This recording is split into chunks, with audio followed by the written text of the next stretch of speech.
Students, आज हम लोग पढ़ेंगे कक्षा 9वीं विषय विज्ञान का अध्याय 6 जीवन की मौलिक इकाई कोशिका।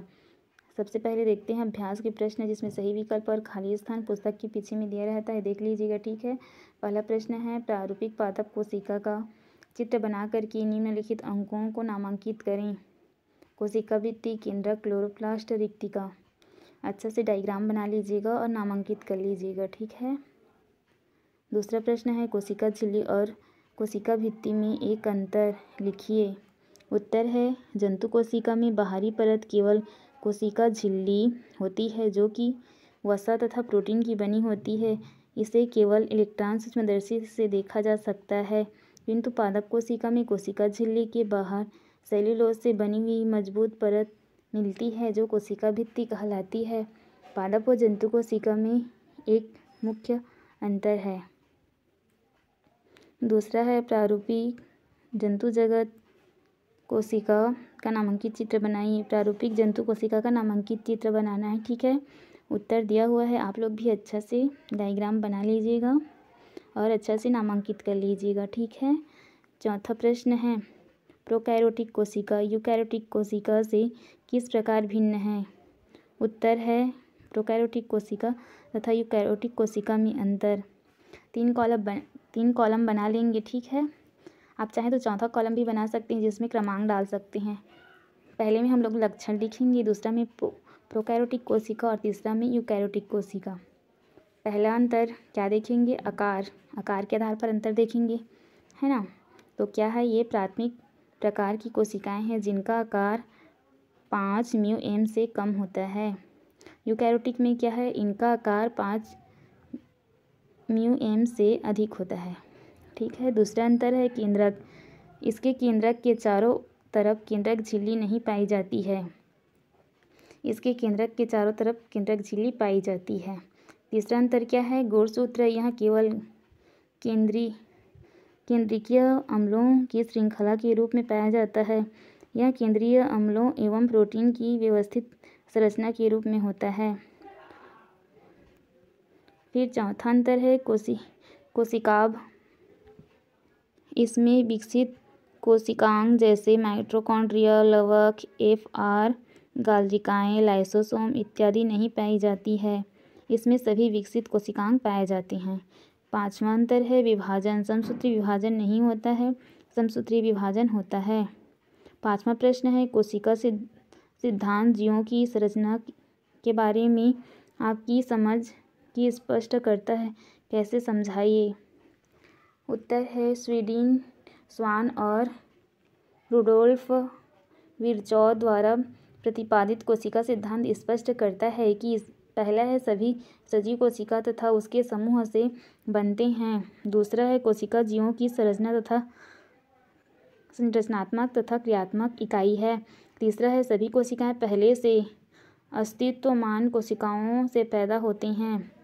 छठवां प्रश्न है, माइटोकॉन्ड्रिया तथा हरित लवक में 2 समानताएं एवं एक असमानता लिखिए। उत्तर है, माइटोकॉन्ड्रिया एवं हरित लवक में समानताएं तथा असमानताएं निम्नलिखित है। 2 कॉलम बना लेंगे। ठीक है, एक तरफ माइटोकॉन्ड्रिया लिखेंगे, एक तरफ हरित लवक लिखेंगे। यह एक कोशिकांग है, हरित लवक साइड, यह भी एक कोशिकांग है। दूसरा, पादप कोशिका में भी यह पाया जाता है, पादप कोशिका में यह भी पाया जाता है। वो दोनों क्या है, समानता है। अब देखेंगे असमानता। यह जंतु कोशिका में भी पाया जाता है, यह जंतु कोशिका में नहीं पाया जाता है। ठीक है, ये क्या है, असमानता है। अब 7वां प्रश्न देखेंगे, पौधों के उन भागों के नाम लिखिए जिनमें रंगीन लवक, हरित लवक एवं रंगहीन लवक पाए जाते हैं। उत्तर है, रंगीन लवक व हरित लवक में बीज, पुष्प एवं फल। दूसरा है, रंगहीन लवक, बीज, रूपांतरित तना। उदाहरण भी दिया हुआ है, देख लीजिए।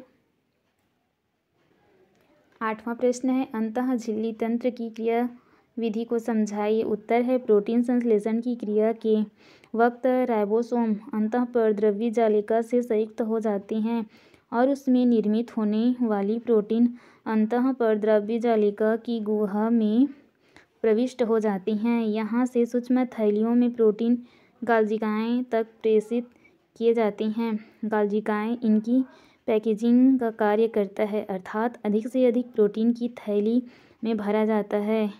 यहाँ से ये द्रव्य कोशिका के अन्य भागों तथा कोशिका झिल्ली, केंद्रक झिल्ली आदि तक प्रेषित किए जाते हैं।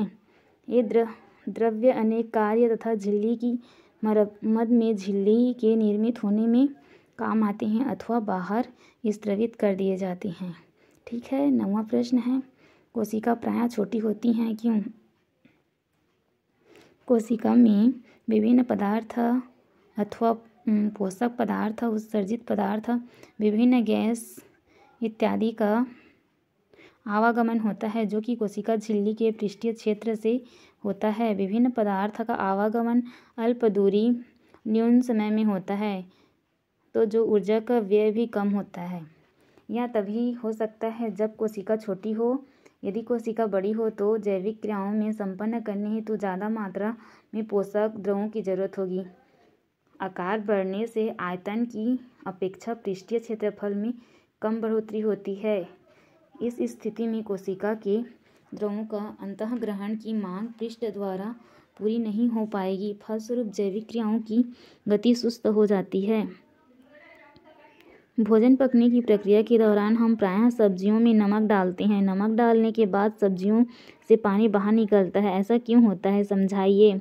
उत्तर है, नमक डालने से पादप कोशिका की झिल्ली तथा कोशिका भित्ति फट जाती है, जिससे उसका द्रव बाहर आता है और उसमें 80% द्रव जल होता है। इस कारण नमक डालने के बाद सब्जियों में पानी बाहर निकलता है। ठीक है। 11वां प्रश्न है, क्या होगा जब कोशिका में केंद्रक न हो तो? बताइए क्या होगा।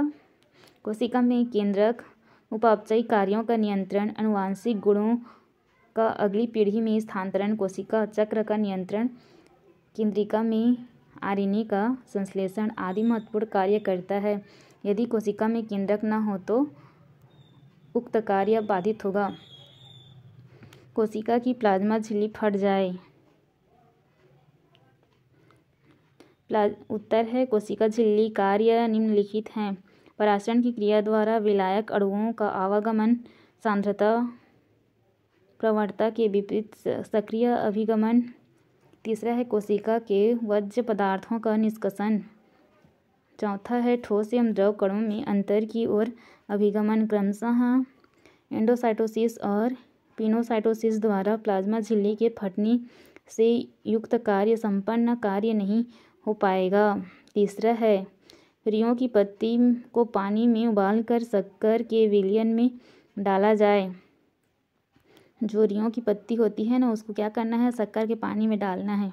रियों की पत्ती को पानी में उबाल करके शक्कर के सांद्र विलयन में डालने से कोशिका द्रव्य कुंचन होता है। इसका कारण कोशिका में से पानी निकल जाता है। जब कोशिका के बाहर पानी की सांद्रता कम हो जाती है, चीनी के सांद्र विलयन में कोशिका द्रव्य कम से कम पानी है तो अधिक सांद्रता से कम सांद्रता की ओर जल बहेगा। जब सांद्रता में विभिन्नता की वजह से द्रवों का प्रवाह किसी अर्धपारगम्य झिल्ली द्वारा होता है, तब उसे परासरण कहते हैं। कोशिका झिल्ली की द्रवों के प्रवाह में महत्वपूर्ण भूमिका है।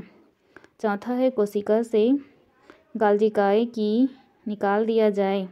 उत्तर है कोशिका में गालजिकाएँ का काम द्रवों का आवागमन के पूर्व पैकेजिंग करना होता है। प्रोटीन और अन्य पदार्थ जैसे थैली संरचना अन्य अंगों से अंगों तक प्रेरित किए जाते हैं। स्पष्ट है कि कोशिका से गालजिकाओं का निकाल दिया जाए तो उपयुक्त कार्य बाधित होंगे।